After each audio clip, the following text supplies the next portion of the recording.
Do you know what experienced founders have in common? They don't want to babysit developers, not because they feel too important, but because once in their life they just lost product, money or energy when trying to turn one developer in the whole team, and they just never want to repeat this mistake.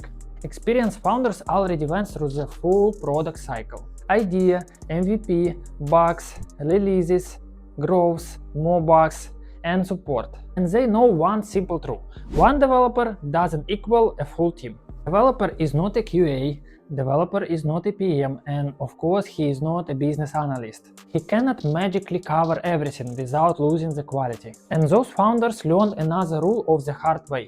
If you're trying to save money in the wrong place, like hiring developer for everything, you'll pay more later. So what do? Usually they already have a strong team and just need one more specialist for the specific role. Or they already have backend and now, for example, just need a frontend. Additionally to developer, generally it's QA, PM, documentation, flow, and timelines. Because they don't want a house, they just want an order.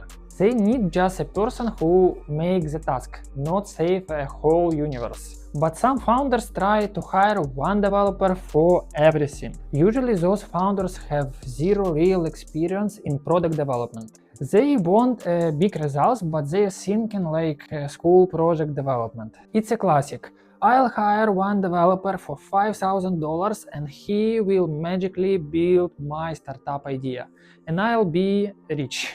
This of course not about strategy, this more about fantasy. And in all situations, reality beats such founders very hard. Another true, if the project fails, such founders often says, developer is bad, I will find new developer.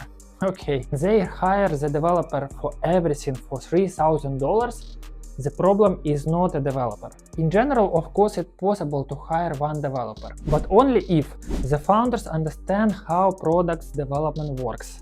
They can qualitatively test these products. They know how to manage in right way, and they know how to hire strong developer, not a junior. We talked about this in our previous video. Of course, this model works for very small projects, slowly, step by step. And of course, when small really means small, not small in my head, but actually 4 months of development.